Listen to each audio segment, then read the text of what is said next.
It's time now for the Todd Leonard Show.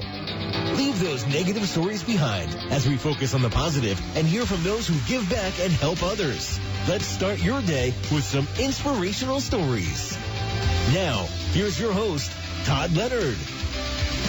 Good morning, everyone. Thank you so much for tuning in today. We have a great show. We're going to have Trooper Richard Tabor join us, New Jersey State Trooper, and it's such a privilege to have him on this morning. Before we talk with Trooper Tabor, I just want to wish everyone an incredible 4th of July weekend. I was with my family yesterday. We had a great time at our neighbors, and, one of the things that we never should forget is really what July 4th stands for, which is obviously the creation of our incredible country and all the sacrifices those folks made way back for all the freedoms we enjoyed today, and we should never take that for granted. We live in the greatest country in the world, and despite all of our problems, we should be very thankful and blessed for the sacrifices they made hundreds of years ago. Good morning, Trooper Tabor. Are you with us? Good morning. How you doing, Todd? I'm doing great. Thank you so much, sir, for joining us. So I did just a little bit about the 4th of July, but I know that we're going to explore with you this morning your incredible service to the country, really your roots in Elizabeth and, serving with the New Jersey State Police for many years now. Before we talk about that, though, what does July 4th mean for you? Because obviously I'd like to get your perspective on it. July 4th means a lot to me. Growing up, watching how the country has changed over the years, exploring different countries while being in the service, you see how blessed we are to live in the United States. Although we have so many trials and tribulations, there are so many other great things about this nation. And I'm very appreciative of everything we've been through to where we are today. And 4th of July just means everything to me because we are truly independent. Absolutely, no question about it, Trooper. So what I wanted to do, if I may, is, I bring guests on every week, and I'm so privileged to have you join us this morning to learn a little bit more about your background. And I know, obviously, we're going to talk a lot about law enforcement and a lot of different issues, but I wanted to talk with you first about your roots and about Elizabeth, because I realize, I grew up in Springfield, and Elizabeth wasn't very far away. What was it like growing up in Elizabeth as a young person? Growing up in Elizabeth was very difficult when I was younger. When I was younger, I grew up in the projects called Pioneer Homes and Magloria Manors and Lavlag Manors. Pioneer Homes was one of the roughest projects probably at that time in the country. It was a lot of drugs, violence, gangs, people, a very impoverished community, no jobs, a lot of fathers gone, also not having my dad. And it was just a rough time to grow up, when you had those type of people in control of the community. You see drugs at a young age, at 5 years old. You see guys overdosing on drugs, people selling drugs to people. Then at 5 years old, I also witnessed a gang member kill somebody, and it stuck with me for the rest of my life, and the guy slaps me in the head and tells me to go home because he almost killed me. And I was 5 years old, just trying to play football in the courtyard, and this was in broad daylight. So growing up in an environment like that without a dad and without any real structure can be very difficult. Listen, no question about it, Rich. What as a young person, I can't even imagine what that would be like. So in essence, in Elizabeth, where you were being raised was extremely difficult, very rough, very tough, a lot of violence. And it sounds like, unfortunately, not a lot of role models for you to really kind of figure out where you want to go in life. So with that, it sounds like you were raised by your mom? Yes, by my mom. And, I know that your mom is Mildred Purdy? Yes.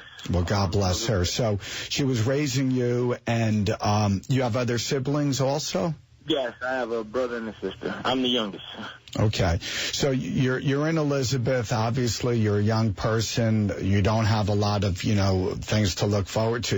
Unfortunately, a lot of violence and a lot of different issues going on in the community. So as you got a little bit older, was there certain things that, you thought about the police at that point in your life when you're really a young person?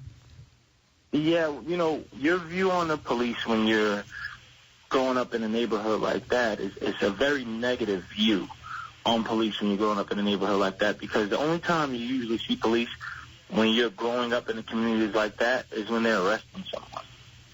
So that's all you see, and then you think your future is to only either sell drugs, to be a ball player, or to become a rapper. And I'm sure people have heard this many, many times before, but that's the perspective that you have, because someone said it previously that you can only aspire to be what you see, and if that's all you see and that's all you know, that's what you're going to aspire to be, and especially when no one's talking to you or speaking to you on a positive light of the other opportunities that you have that are out there, and for me it was different because for a long time, I wanted to be a ball player, or a rapper, or, things like that, but one day what changed for me was when I saw two troopers walking through my projects.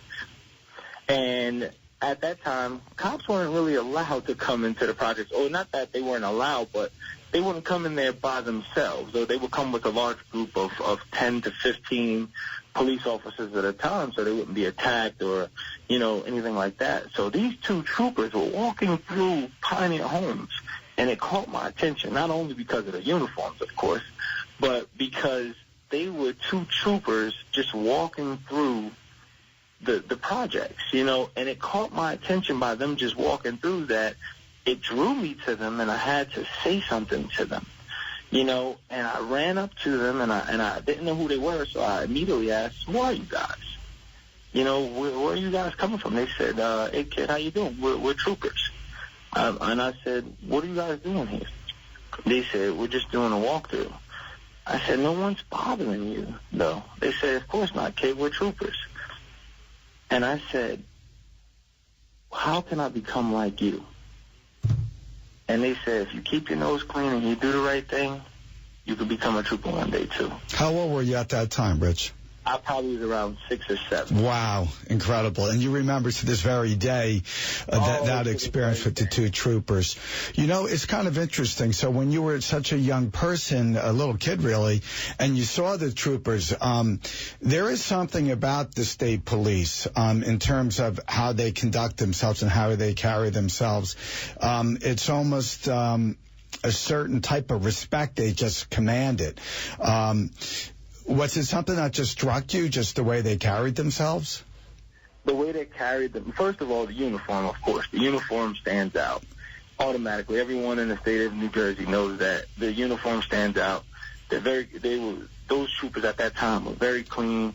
They were very well put together. They were in great shape. And they were just walking through. They had this demeanor about them that was different. Everything was just different about them. And even the way they spoke to me, they didn't yell at me. They didn't do it. They spoke to me like a human being, Was that the first time that you felt in your life a positive experience with the police? That was the first time. That was the first time I felt the positive experience. At that time, I'm not saying that, cops are bad or anything like that. It's just that I never had an experience to actually talk to a police officer one-on-one to see what it was like to become a police officer, or how do I get to that point. Because obviously no one in my family have known, because nobody in my family were cops. So no one in my family knew how to get to that point. Right. So you're so young. You're 6. You have an incredible experience with 2, state troopers. Obviously, they touch you in a way that you didn't even realize at that point in terms of trying to change your trajectory in life. So walk us through. So you obviously start to grow up in the community. You're still witnessing, it would be, I'm assuming, a lot of violence, a lot of folks going in the wrong direction in life. Let's say you're in Elizabeth High School, and I understand in preparing, you were a tremendous athlete. You were a wrestler. You were on the state championship football squad. You even played some golf. Where were you thinking in life at that point? What was your next goal? Like every other kid, to be honest with you, in the neighborhood I grew up in, we were all thinking we're going to the NFL. Right, you're going to be a baller, right? That's automatically, that's the thought process was, I'm going to the NFL. There's nothing that's going to stop me. That's just what I'm going to do. But then, like, as usual, reality strikes. Reality hits that most likely you're probably not going to go to the NFL. So you got to have you got to take a different route, to do something else. You got to have a backup plan. So what also struck me, like, jumping back to when I was a little bit younger, was in middle school when I witnessed 9/11 happen. I was in Grover Cleveland Middle School, and I witnessed 9/11. As most people do, I was in the basketball gym. We were playing basketball for in school at our gym session, and the teacher shut everything down, and they told us to get upstairs to class, and then we ended up watching it on television and I saw the second plane hit. Live, I thought it was a movie. I couldn't imagine that was actually taking place on American soil because, in America, you don't realize how blessed and how sheltered we are that we don't have to experience things like that. So I couldn't believe that it was really happening. I thought it was literally a movie. But when everything came in reality and I went back to my home that day, I lived across the street from the pier. In Magloria Manor at that time, I lived across the street from the pier, so when you go to the pier, you can actually see the building still smoking, the tower still smoking. So that's when reality struck. It hit for me, and I said, wow, this is crazy. And I said, if things don't work out for me as far as football, then I'm going to go serve my country. Yes, something interesting, Trooper. I was actually on trial. I was working on a personal injury case in Elizabeth. I was on the 5th floor in Elizabeth in the courthouse when all hell broke loose. And I remember vividly as well just the horror and terror in everyone's faces when we realized the gravity of the situation. Looking out the window, we had a bit of a bird's eye view on the tower. It's starting to burn, and it was really beyond surreal. I remember the lockdown mode for a while. No one knew what we should do, if we could leave the courthouse, and it was certainly a lot of turmoil. So that horrendous event in our history touched you as well. So I understand you went on to college, Union College. I believe also, I think you met the love of your life, right, at Union County College? Yes, I did. But before I went to college, I actually went into the military. Before I went into the college, I went to Fort Knox, Kentucky, where we did our training to become a Cav Scout. Then I ended up going to the 82nd Airborne Division down in Fort Bragg, North Carolina. And shortly after that, we deployed to Baghdad. Well, let me ask you this, Rich, and thank you so much for your service to our country. I mean, that's why I especially asking about what 4th of July means, since you understand the sacrifices more than most. Why did you get involved in the military? Did you have some relatives or friends or in your community that decided to serve? No, we have ROTC in our school, but I never joined the ROTC. What caught my eye with the military was after 9/11 happened, I knew that it was my duty to serve my country. Although we have our differences and everything like that, this country gives all of us a lot. That's why people every day die to try to come here. People lose their lives trying to come to this country because this country gives us so much, and that's understood. It's a lot that this country gives us. So with that being said, I wanted to serve this nation. You know, I wanted to serve the country. I wanted to give back in a way to do a service to the people. And that's why I joined the military. Well, God bless you for doing that. That's really amazing. So in essence, where you grew up, it was pretty much unheard of. Everybody else was out in the streets doing their thing, and, you know, you felt it was your obligation, which is certainly an incredible thing to, at a young age, to join the military. What was that experience like, Rich, in terms of serving, and being really in the thick of it? Oh, it was incredible. I gotta be honest with you. It was incredible. It's no other way for me to put it but incredible, because of how strict they are on you, the things that they teach you, the perseverance that they make you, like everything that they make you overcome. You know, before you join the military, like when you join the military, when I joined the military, I'm a bigger guy. So for them to tell me in combat arms, you're going to run 8 miles today, I looked at the drill instructor and I said, there's no way I'm running 8 miles. There's no possible way. And he looked at me and said, yes, you are. And guess what? I ran 8 miles. Yeah. You're a big fella. How big are you? What's that? You're a big guy, I saw from the picture. Yeah, at that time, I probably weighed about 230 coming out of high school. Right. Probably about 230. But then the drill instructor also told me, you're going to lose all of that weight. Don't you worry. So I lost 30 pounds within 8 weeks. Oh, my. Yeah. You were working it. Yeah. But yeah, they work you out. Yeah, no, I can only imagine. I mean, obviously, to serve in our great country, you have to be really in tip-top form. There's no question about it. So when you joined the military, what was your mom's reaction? Because I know how much you love and adore your mom and how important she's been in your life and how active she was in the community. What was it like when you told your mom you were going to enlist? That was a very rough time. Of course, my mom, she loves me so much. So, you know, every parent that hears their child going to join the military, automatically they don't want their child to die. That's the automatic reaction of they don't want their child to die. But what I told my mom was, I said, Mom, we're a strong Christian family. We're strong in our faith. I'm very strong in my belief in Christ. And I believe that just if God has a set time for me to go, he will not change it just because I joined the military. He won't say, well, Rich, you were supposed to go pass away at 90, but since you joined the military, yeah, your time has changed now. You're going to pass away probably when you go to war. It doesn't work like that, Mom. So, listen, I want to serve my country. I want to, you know, give back. That's what I want to do, so please let me join. And I was about 17 at the time when I wanted to join, so she had to sign for me. And at first she just would not sign because she knew I wanted to do infantry. So when I decided to do infantry, she said, I won't sign if you want to do infantry. You have to think of something else that you want to do. So I went back to the recruiter, and I told the recruiter, I said, give me something else like infantry that I could join, but it doesn't sound like infantry. So the recruiter said, okay. He said, you could become reconnaissance. You could become a scout. Cav Scout. So Cav Scout is also combat arms. We work very close with infantry.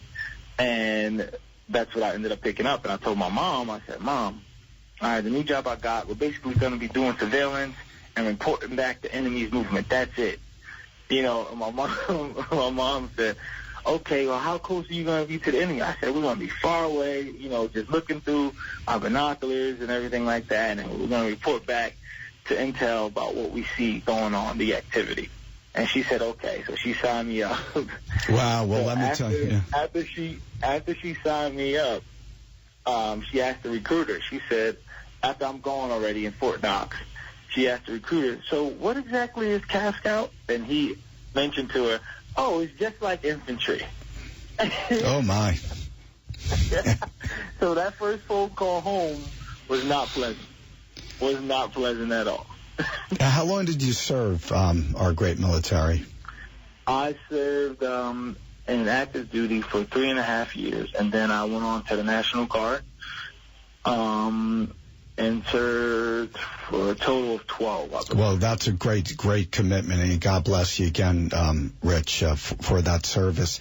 So you served in Iraq. I mean, for us, that we just owe you such a huge debt of gratitude for all the brave men and women in our military, and for the sacrifices. And you kind of touched on a little bit, when you guys are out there fighting and defending our country and protecting our country, there's loved ones back home, right? Every night, every day, every moment, wondering if their loved ones are going to get back. So that's really ultimate sacrifice to keep us so protected.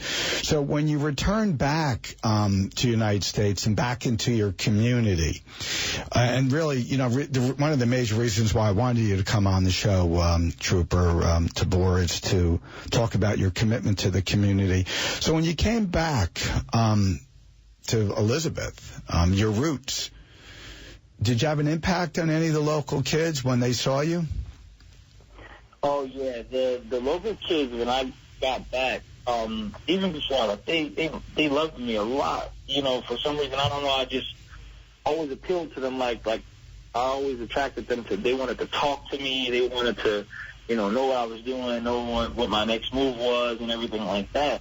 So when I came back from Iraq, and I got out of active duty and now I was home on the regular, it's very interesting because two kids came up to me. One is Todd Cook and Kevin Sims. They came up to me, and I'll never forget, they said to me, they probably were around 10, 11, and they said to me, Rich, you're a role model in our community, and we look up to you. You need to do something with us.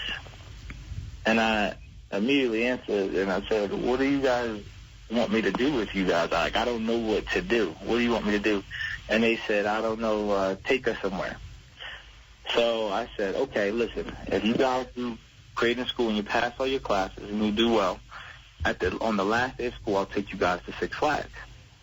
And it was just those two, right? So they said, okay. Now, and these kids got their grades up like you wouldn't believe, to ensure that they were going to Six Flags that day. So their grades were like great, were wonderful, and the parents were trying to figure out like how did they do this turnaround. So I went and spoke to the parents, and I said, listen, I made them a promise. I said, if you guys get your grades up, I'll take you to Six Flags. Is it okay if I take them on the last day? The parents said, of course. So, especially in the environment that we're living in. So the parents said, of course, and I took them to Six Flags that day, and they had a blast. I mean, that was their first time at Six Flags. They wanted to ride everything. They wanted to eat everything. They just wanted to do everything possible. Oh, and the parents knew me growing up, so that's why they allowed the kids to go with me to Six Flags. So after that, we get back, and then I told them, you guys continue good behavior, we'll do something else, like go to the beach or something like that. So 2 weeks later, it wasn't just them, it was 12 other kids. Wow. That came with them. And they said, well, we want to go to the beach too. What if our grades are good? Would you take us to the beach? So I'm like, all right, I'm going to need some help. So I called my buddy up, Danielle, and I'm like, I'm going to need some help. I know I can't go with 12 kids by myself to the beach or to Six Flags, because that's a liability. I know that much at that age. That's a liability. So, and plus I didn't have the transportation, the van or anything like that. So what I had to do was call 4-H, Rutgers, that's a part of Rutgers, because I was alumni with them. And I went to 4-H for about 14 years, 4-H camp in Stoke State Forest. And they let me borrow the van. So I was able to take the kids to Six Flags once again, and then to the beach trip, and then after that, the program just kept growing and growing and growing. More people wanted to get involved. More people wanted to do things. So before you know it, I had to make the program official. So what made you, how old were you at the time, Rich, when you came back from your deployment from Iraq and you're back here in Elizabeth? How old were you when you're starting to kind of mentor these young kids and really show them the path in life? I was 21. Oh, you're a young man. All right. So at 21, what do you think inside made you just be ready to step up and lead at a young age? Because that's what I needed when I was that age. and not many men. There were men in my community. I cannot sit there and lie to you and tell you there weren't men. There were no positive role models in my community, because there were. You know, you got Sean McClain, Mr. Ford, Mr. Newman, Ross Bierman, you know, William Jones. You got a bunch of guys that were role models, but I knew that these kids needed more, because at that time I needed more.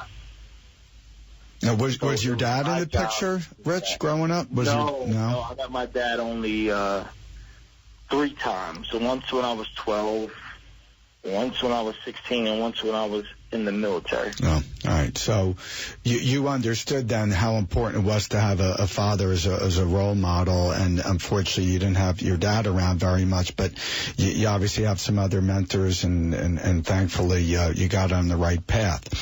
So I understand with Elizabeth, you know, obviously you're doing your thing, you're trying to lift up the community. What made you decide to pivot and then get into law enforcement? What was the driving force? Automatically, you know, getting into law enforcement, most people know that, you know, you want to help people. That's the main reason that most people get into law enforcement, is to help people. You know, you see that there's an issue in certain communities or in certain places, and you just want to help. You know, and that's the reason most people, most men and women, join the force, is to help people. It's to serve, pretty much. Right. So in terms of that decision, how did your mom feel about the fact you were going to try to enlist in the law enforcement? My mom was so excited that I wasn't going back to Iraq, first and foremost. She was so excited. She was very happy about me joining the state police. But she said to me, son, do you think you can do it? Because no one in our low-income housing has ever become a trooper before. And I said, interesting. I never knew that.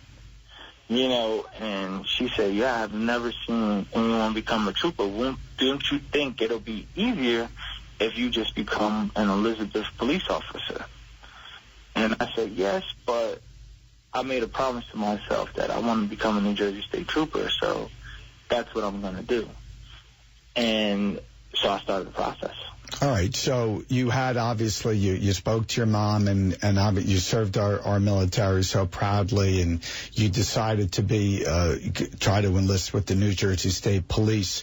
What impact do you think the 2 troopers had back when you were only 6 years old or so, and you met those, brave and great folks in your projects, their influence on your life to kind of fast forward, and now you want to join their elite force?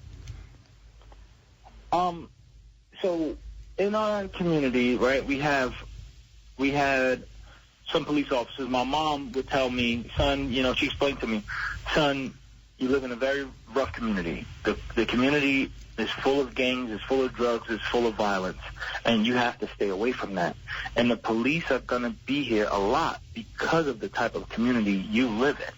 And if you ever get stopped or pulled over or anything, a cop stops you in the street, please comply with what they're saying, okay? And it's your job as a young man in this community to get to know the police officers, because you want them to know you, to know that you're doing the right thing as a youth. And I said, oh, okay, that's pretty interesting. That's true, so let me do that.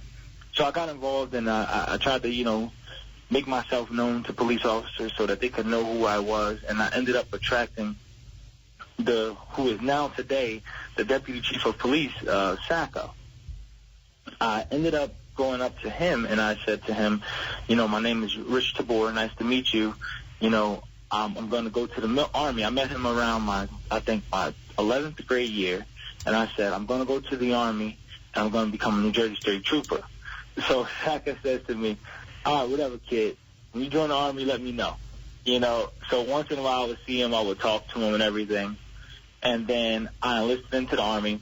And I called him and I let him know, hey, I enlisted into the Army. He's like, oh, wow, okay, you're serious. So go when you're done with everything, let me know how it goes. Or keep in contact with me while you're in the military.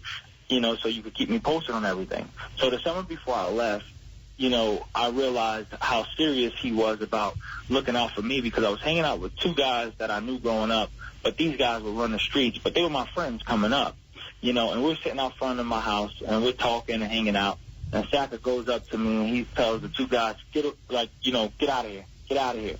And then I'm sitting there, so I'm like about to go upstairs, and he's like, you stay right here. So now I'm terrified, like, what did I do wrong? And Saka, he says to me, listen, these two guys are running the streets.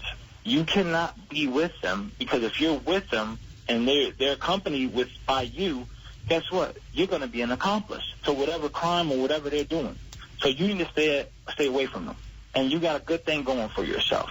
So when I saw that, I said to myself, you know what? There are a lot of good police officers out here that do want to help. It's just sometimes at the environment that they're in, they just never know. They got to keep their head on the swivel. They never know who's going to attack them or what's going to happen, or if they're going to even make it home that day. So immediately I knew, okay, this is what I'm going to do. I got to stay on this path. So I ended up going, after I came from the military, I immediately went into school, and then I went right in to sign up for the state police. Absolutely, Rich.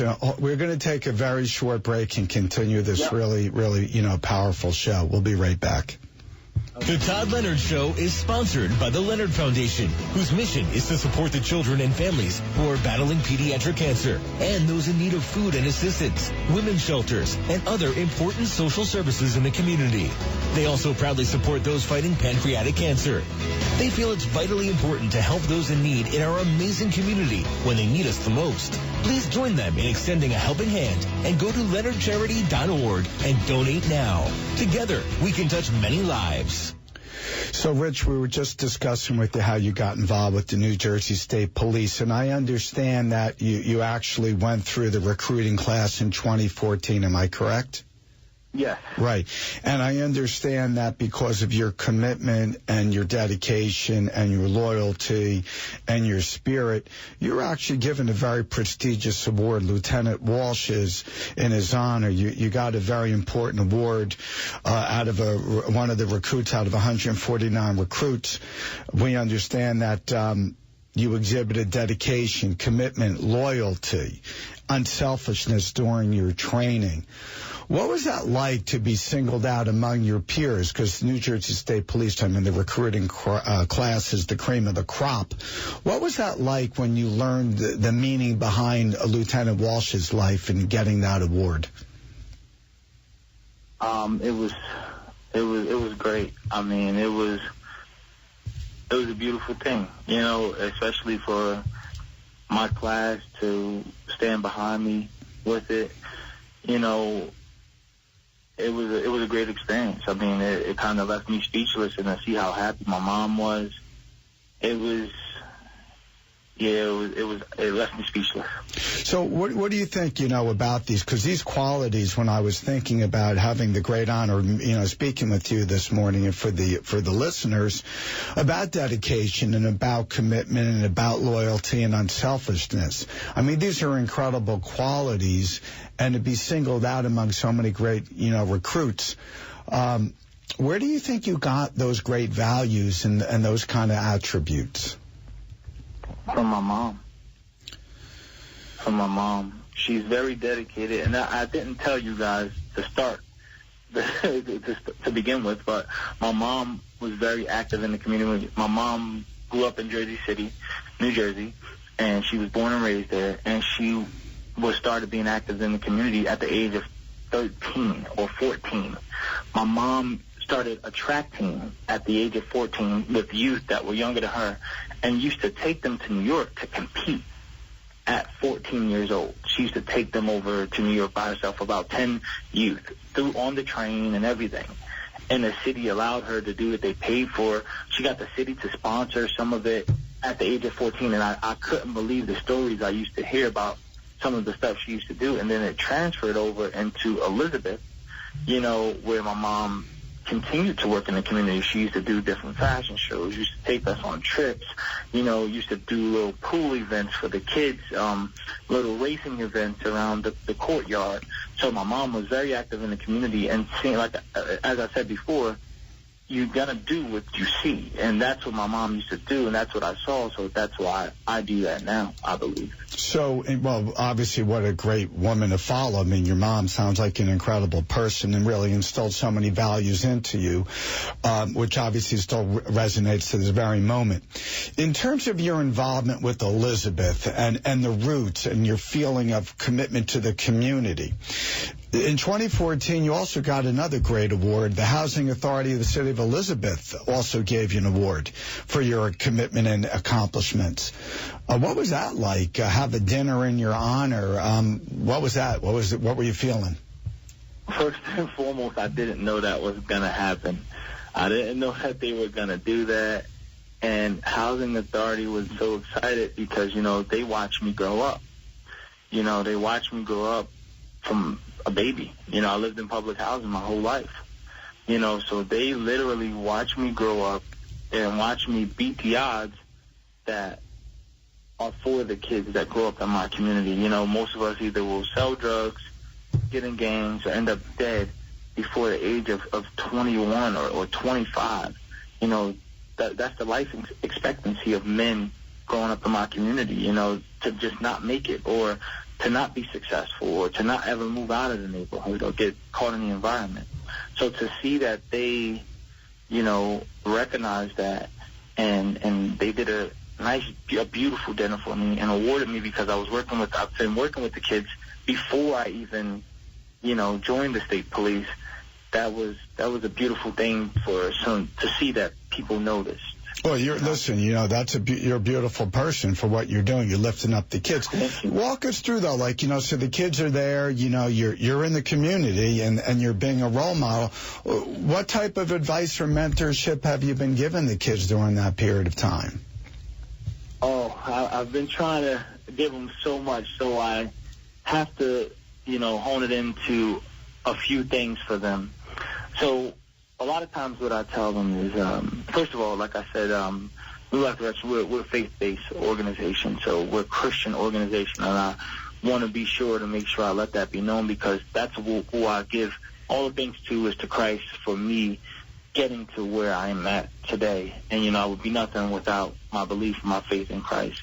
And so we're a faith-based organization, and that's why I ensure that these kids understand faith. Faith is important. When all seems lost, it's not, because Christ still has your back. Christ will be with you no matter what trials or tribulations you go through. He's going to be with you. And then after that, I let them know, education is key. Education can free you. Education will be a big part of your success. But you have to educate yourself. You have to read, and you have to continue to move forward through school, no matter how tough it gets, or no matter what's the home life situation like. You have to continue to move forward, and I'm going to be here to back you up on whatever you need. And then lastly, you got to keep your nose clean. You can't get involved in gangs. You can't get involved in drugs. You can't get involved in robbing people. If you do these things, you're going to find yourself in jail or dead. And it is going to make it almost impossible for you to become successful.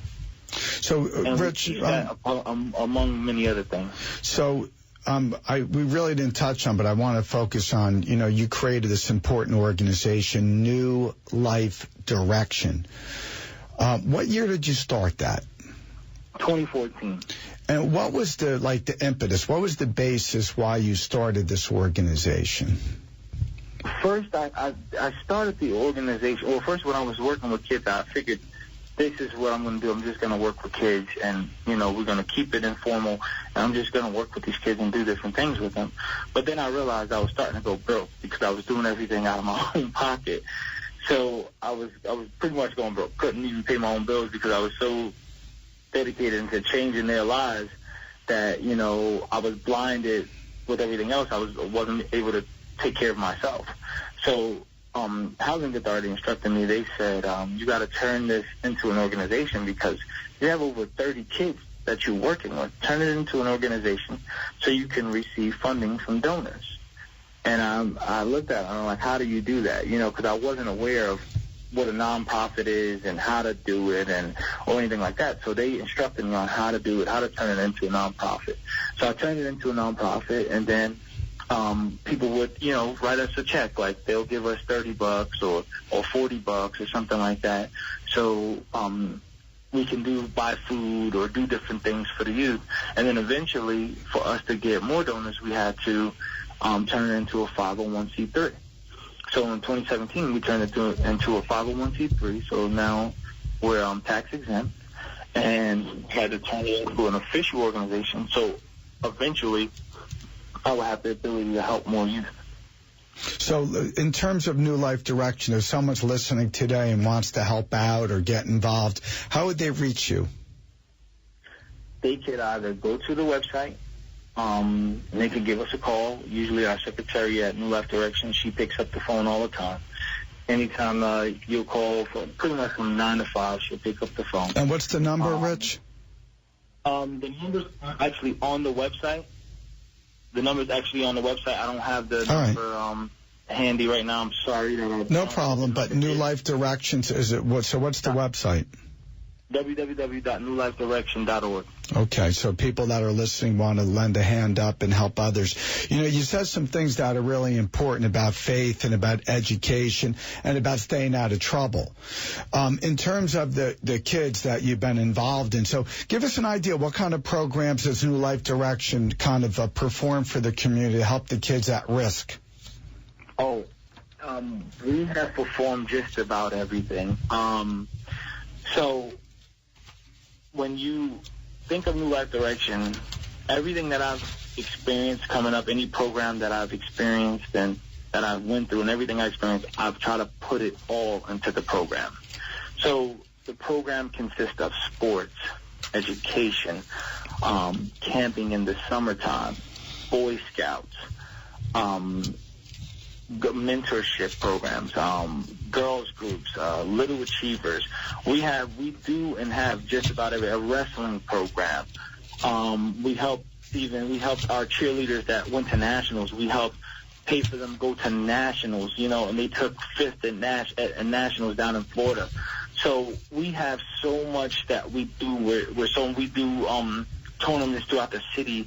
We do have barbecues on the 4th of July a lot of times for the kids. We, like, anything you can possibly think of, probably we're pretty much doing it. And these kids go to camp in the summertime, and we try to raise as much money as possible. A lot of times we come up short, and I felt bad because a lot of kids, we have to tell no to because they signed up late or something like that. They are very upset. They cry because it's all they have. And it's very difficult, to tell a kid no, especially when he needs it. So we do so much, even golfing. I even take the kids golfing. They went for golf instruction.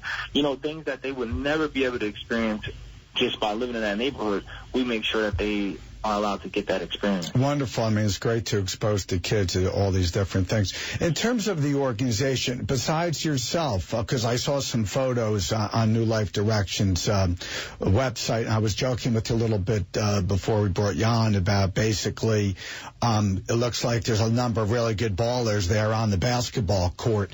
So you have, members of the law enforcement and the kids, they play games against each other?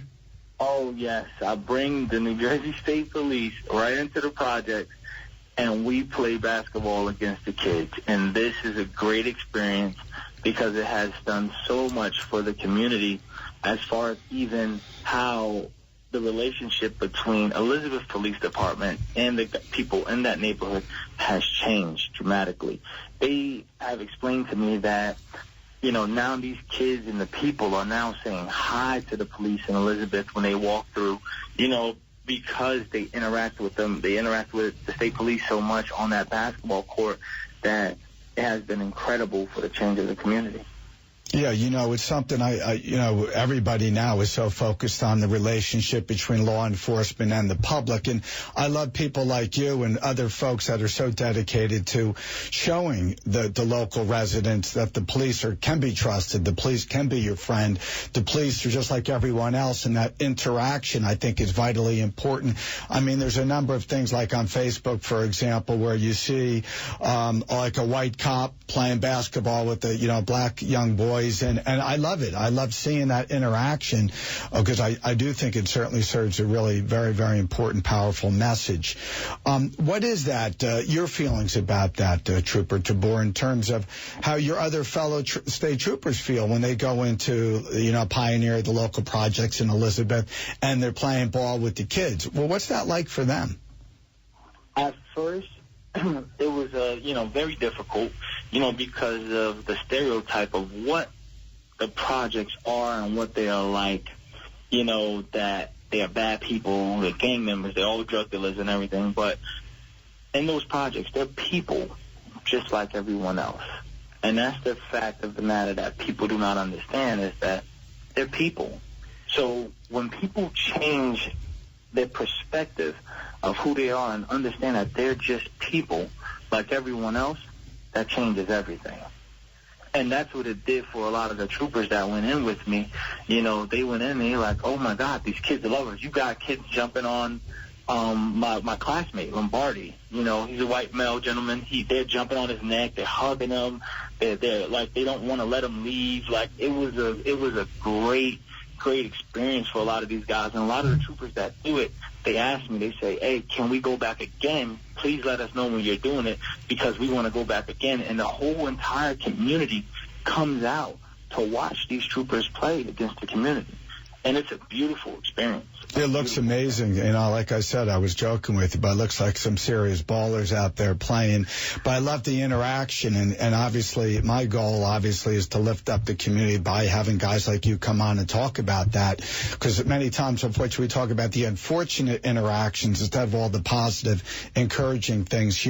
We have a mutual friend, Paul Profeta, had him on last week about the Urban Foundation and being involved with helping folks that were unfortunately mixed up with the gangs and violence, but turning their lives around and giving them a second chance in life. And I think that's so important. Well, what are your thoughts about that, Trooper Tabor, in terms of just really lifting up the community and having these interactions and how that really serves the community? Paul Profeta, first of all, he's awesome. He's a great guy. For him to take his time out to see that there's an issue in the community, and to give a lot of these young guys, young African-American men and women, that most people won't even take a second look at. He gives them a chance, gives them, their grants or to start a business, or he even came down to our community to give the kids, all the kids in my program, over 80 kids, he came in, gave them gifts for Christmas. It was a great experience, to see what he does in the community, because a lot of times most people don't realize, but I think it was about, when I looked at it, don't quote me on this, but 7% of African Americans in America are granted loans for businesses. So that makes it almost impossible for African American males and females to get a grant for businesses. Even with myself, to be honest with you, like, I came up with a patent, my friend and I, Haniel, and we came up with a fingerprint purchasing patent, and no matter where we went to try to get an investor, they would say to us, you don't have any collateral, you don't have this, you don't have that. It's $1 billion idea, it's a great idea, and that we still have the patent for today, but you don't have any collateral, and we're just not willing to fund it. So it's very difficult for a lot of minorities to, get a step up in that business aspect of anything. It's just very difficult. And Paul Profeta, he gives a lot of people the opportunity and the chance to become successful in business. No question. I mean, Paul's a wonderful guy, and I was really privileged to have him on last week. And what you touched upon is the beauty of Paul is, he's doing so many things to lift up the community and help others, young entrepreneurs, and also just the folks that you're serving so well in the community. So in terms of your life, you're a state trooper, you have a beautiful wife, your kids look adorable, you have a lot of demands, but you're still finding time to be so involved in Elizabeth. What's it like? I mean, you roll back into Elizabeth, you were born and raised there. What's the feeling now? You feel we're making progress and the kids are getting, more and more kids are getting on the right path and being more productive members of society? Yes, we are now starting to get on the right path. A lot of times what people don't realize is, for one, to answer your question, yes, it's very difficult having a wife and now 4 children. God bless to continue to work in the community. It's very, very difficult, but my wife has been a blessing. She has been a blessing to us to allow me to continue to work with the youth in the community, because it's a sacrifice, and she has been a blessing to allow me to do these things, and I thank her for that. To understand that that's my calling and that's what God has called me to do is, to serve, to work with people. So now it has been difficult, serving the community, but yes, we are making progress. Right now we have gotten a girl into Bloomfield College. She's on a half scholarship right now, and we helped her get funding to continue into Bloomfield College. We have also helped the kid get into AIC, which is in Massachusetts. He's going to school there. He's going to college. We have gotten a guy into the United States Navy. He's serving in the Navy right now. We got 2 guys ready to enlist into the United States Army. So it's getting these kids in a positive direction, and it has been working. Even as far as getting the kids their license, some of them get their permit done, but their parents don't have a car, so how are they supposed to even take the test to get their license? So we even helped them do that. It has been great progress in the community, but like anything, it takes time. And that's the thing. I'm just willing to put the time in with them. That's what it is. Well, it's amazing. So, New Life Direction. I just love the name. Obviously, if people are going in the wrong direction, you want to get them back on the right direction. I love it. So, for those folks tuning in, how do they reach you again at New Life Direction? What's the website? You can go to the website, www.newlifedirection.org, and we have a phone number at the bottom, the email address. You can email us, or if you wanted to write a check to New Life Direction, you can just write New Life Direction on there, and then we're tax exempt, so we can send you all the paperwork, and you can send it to 688 Maple Ave in Elizabeth, New Jersey. Well, that's wonderful. I mean, it's a great cause. And like I said, I grew up in Springfield, so Union County is my roots as well. And I go to court a lot, and obviously I feel good knowing guys like you are out there doing your thing and lifting up the community. There's no question about it. I wanted to also touch, Trooper, a little bit about just kind of like how things are going in law enforcement today. As a concerned citizen, I have so much respect and admiration for law enforcement. I'm active in the 200 Club in Morris County, and I think we just owe such a huge debt of gratitude to everyone in law enforcement for their sacrifices. Any given moment, you never know what you're going to be in the middle of, and I think it's certainly something that deserves a lot of respect and admiration. Just law enforcement in general, morale, how things are going. What's your sense of it? When it comes to policing right now, most police officers in the United States just have to understand that, when one person messes up, it looks bad on all of us. Because when you join the police department, like, for example, when I joined the state police, I'm New Jersey State Trooper Rich Tabor. I'm no longer just Rich Tabor. I'm New Jersey State Trooper Rich Tabor. So whatever I do affects the New Jersey State Police as a whole. So I got to ensure that I'm doing the right thing at all times, even when no one's looking. I got to make sure I'm doing the right thing, because it affects everyone, not just myself, but everyone else. So a lot of times, like we discussed before, when I police, for me personally, before I leave the house, my wife and my kids know that it's a possibility that I might not make it home. And I'm able to live with that fact because I took an oath in the Army and I took an oath as a police officer. And my job is to serve the people. My job is to be selfless and not to be selfish. So in being selfless, one day it might require me to lay down my life for someone I don't even know. And as a police officer, I have to be willing to do that. And I am, because that's the oath I took. So when it comes to policing, yes, the morale is all over the place and things can, be a little unbalanced at times. But right now, as a police officer, that's what we have to do. We have to be selfless in order for things to change. Absolutely, Trooper. I mentioned a 200 Club, so I've been privileged to be on a number of years now, and we have an annual awards dinner. We basically give out awards, Valor, Meritorious Awards for really heroes. And I've seen firsthand, I get these reports on what the law enforcement folks are doing, including the state police, and they do put their lives on the line for total strangers. I mean, going into burning buildings, rescuing people in burning cars, putting their lives in the line in some extremely harrowing circumstances, and God bless you and everyone that puts their lives on the line for us. I think we can never lose sight of that kind of commitment. And I also agree, in all professions, there's some things that go on that are a black eye on the profession. Doesn't mean the whole profession's bad.